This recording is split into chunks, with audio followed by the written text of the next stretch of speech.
Bonjour, aujourd'hui la correction des recherches concernant la maison romaine. Il s'agissait d'identifier les différentes parties de la maison romaine. Alors tout d'abord on avait la coquina numéro 6 sur le plan. La coquina, donc on partira d'un travail d'élève.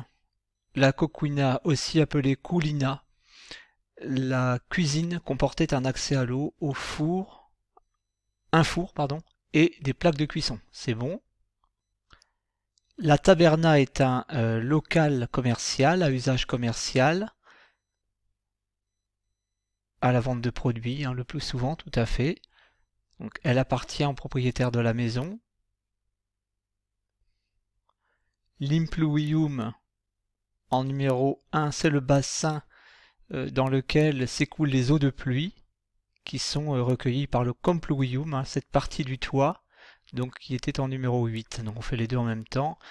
On regarde ce que l'élève a proposé. Petit bassin recueillant l'eau de pluie qui servait à abreuver les bêtes, arroser les plantes, nettoyage de colonnes.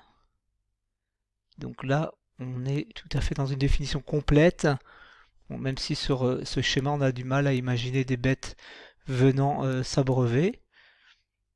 Mais l'essentiel est là. Pour compluvium, voilà, la réponse est ici à droite. Toit incliné vers l'intérieur pour récupérer l'eau de pluie. C'est bon. L'ostium, ouverture porte. En effet, ostium signifie entrée. C'est l'endroit par lequel on accède à l'intérieur de la maison. Donc sur le plan, cela correspond à cette partie à gauche. Donc qui donne directement sur l'atrium, qui est la pièce centrale, ici ornée en son centre par l'impluvium. Voilà, nous continuons avec le tectum. Donc on note que l'élève a bien repéré la réponse de l'atrium. Un court carré ouverte, principale source de lumière, peut être entouré de 4 colonnes. On a du mal ici à identifier le mot.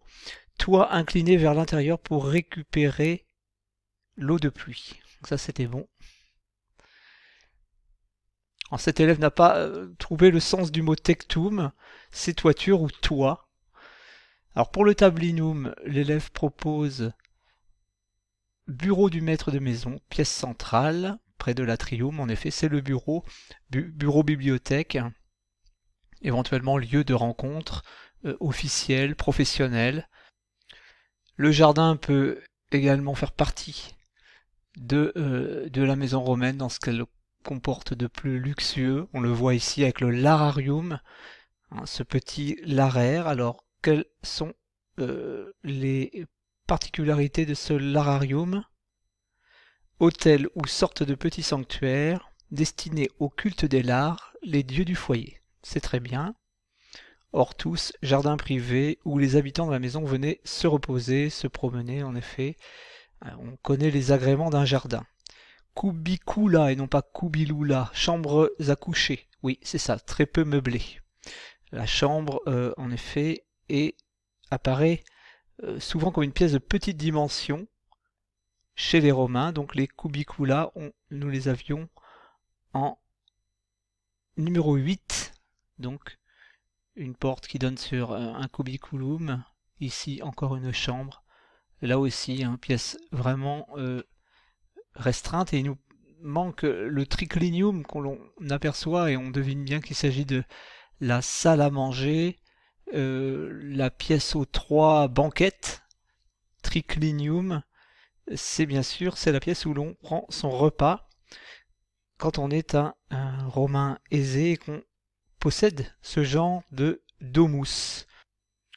Et l'on remarque que l'élève n'a pas échoué et a bien identifié cette salle à manger, où il y avait 3 lits appelés clines, car les Romains mangeaient allongés. Le porticus ou peristylum, en effet, désigne le couloir ouvert ponctué de colonnes, donc qui fait le tour du jardin le plus souvent. On le constate ici. Voilà le péristyle. Nous avons fait le tour de cette maison romaine. Je vous montre les réponses qui sont ici assez brèves dans mon corrigé. Taberna, boutique. Impluvium, bassin permettant de récupérer l'eau de pluie. Triclinium, salle à manger. Atrium, pièce centrale. Tectum, toiture. Tablinum, bureau. Hortus, jardin, permet de se promener. Cubicula, chambre, bien sûr pour dormir. Lararium permet de prier les dieux du foyer, les lars. Ostium, c'est la porte d'entrée.